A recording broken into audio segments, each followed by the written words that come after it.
Oda has done it again. He just brought something full circle from 300 plus chapters ago and just amazed the shit out of me. Absolutely floored. One Piece, chapter 459. I can't just die hoping to be forgiven. What an awesome story this is, man. I cannot say enough about the way things are woven together in this beautiful tapestry that is One Piece. My God, hats off to Oda. That is just fantastic.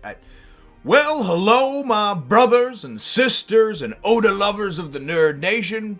I, as always, am Jim, and I'm here to bring you another review on the masterful, wonderfully woven, excellently realized tale that is One Piece. Now, our last chapter, of course, saw us with everyone being reunited, minus Nami and Brook, who's technically not with the crew yet, on the ship, on the Thousand Sunny, and of course the monster trio, Zoro, Luffy, and Sanji being awoken at the end, minus their shadows. And that's how things left off. Things pick up right at that point over here, and man, a lot of times they'll wait several chapters for something to come full circle, but what I just mentioned last chapter that happened the chapter before about Frankie and asking Brook that one last question winds up coming full circle in this chapter. And I mean, it literally had me tearing up. I mean, it's just so fantastic the way that Oda writes this stuff. And, he's the only person that I know that's ever written that can make you care about a fucking whale or about a dog, or about it's just about these creatures and these that normally I just would just fluff off and be like, whatever, man, it's fictional, it's a great story, but I don't really care. I mean, oh my God, just absolutely wonderful. Anyways, this whole chapter focuses, for the most part, on kind of everybody getting together and getting ready to go and put their final attack, or their attack, I guess you would say, on Thriller Bark. But prior to that, we get some background exposition on what Frankie actually asked Brook. And it starts out Frankie being pretty much a dick. And he's like, yeah, dude, so even if you go and get your shadow back, you've been dead for so many years, and you're a skeleton. So what's the point, man? You already said that, you basically wanted to kill yourself many a times. You're never going to be accepted by people in society and everything else, and and pretty much just so what is it? What is the point? Why are you living? What crewmate are you talking about? So Brook goes into the explanation, I guess, told Frankie about that this crewmate. Basically, they promised this other crewmate that they were going to go and they were going to come back for him or reunite with them, and it was 50 years ago. And I'm not even putting two and two together at the point, right? At this point, because I've read almost 500 chapters. I'm not overloaded. I have a great memory with things, but I just wasn't putting together the time frame.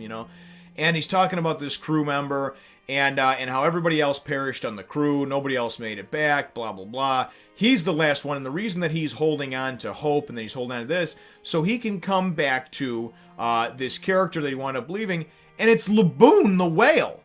Laboon, way back with Crocus and all that stuff, or Crocus back in around chapter 100, and Reverse Mountain and everything like that, the whale that they were inside of, that Luffy wound up punching in the head and then going and promising to hold on, stop ramming the goddamn reef, I'll be back, And I'm thinking in my mind, you have got to be kidding me. You've absolutely got it. Such a great way to go and turn it and weave it together and pull it together. And then we wind up finding out that Brook is so protective over his afro, because even though everybody made fun of him for it and everything else, it was this sort of like throwback and remembrance, and he knows that he won't be recognized now by Laboon or really anybody else, if Laboon's even there. We know that he is, but Brook didn't. And the afro, I guess everybody made fun of him that it looked like a little Laboon on his head, right? So we get through this whole great thing as far as told in this flashback and everything else, and it's beautiful because it's the last chapter of the volume over here, of volume 47.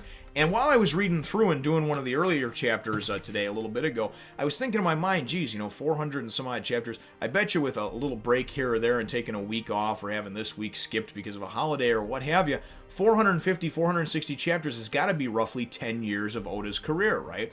Well, sure as shit, I get to the end of the chapter, and at the end of the chapter, there's a beautifully drawn picture, kind of looking like these sort of gangsters, that are on here. And it's the whole crew, minus Robin. Robin's hands are there, but no sexy Robin. Nami's looking great, though. Kind of looking like gangsters, Al Capone-type gangsters, as a wanted thing that says 10th anniversary on it, But absolutely touching and moving, though, to see this, man. And we just get... And then even just things like here, Brooke says, because when a man promises to return, he must return, right?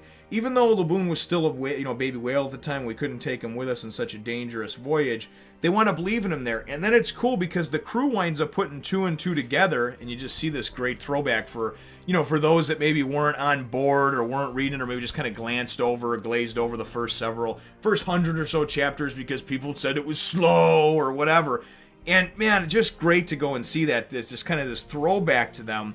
And then you go and after all that's kind of wound up, as Frankie's telling Brooke's story, through this little bit of a flashback from just a little while ago when he asked him that.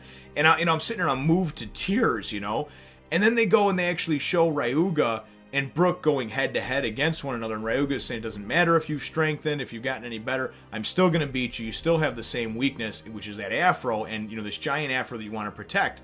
That's how we find out during the course of their battle as Brooke is going and fighting back. Brooke number 1 is like, you know what? I am not going to lose. I'm going to fulfill my promise, and I'm going to keep this promise that I made 50 years ago, because that's what a man does, And I really like that because it just shows the integrity and the morals and just, just those values that this helps to instill people. It absolutely does. Absolutely wonderful. So the chapter winds up ending off shortly after that. They're going back and forth, Ryuga and Brooke, and obviously, it looks like Ryuga is getting the upper hand on him, but Brooke is going and fighting back and just, is just taking all the blows and trying to go and trying to defeat Ryuga in any way, shape, or form that he can. The chapter ends up shortly after that, though, as they all talk back on the ship, and we get Zoro and everybody just kind of manning up, and we get this great look where everybody is going to go and get together. And they're all going to, of course, go and get their shadows back. And Nami, they got to save her. Sanji flipped when he found out that she was going to get married to Absalom. And then, boom, you've got them over there just getting ready. And Luffy's like, all right. And what does he say? He goes, now I'm getting excited. He's a musician. He's a talking skeleton. He has an afro. He goes, yo, ho, ho. And he's Laboon's friend. I'm going to make him join our crew even if I have to force him. He's joining us. Anyone got a problem with that?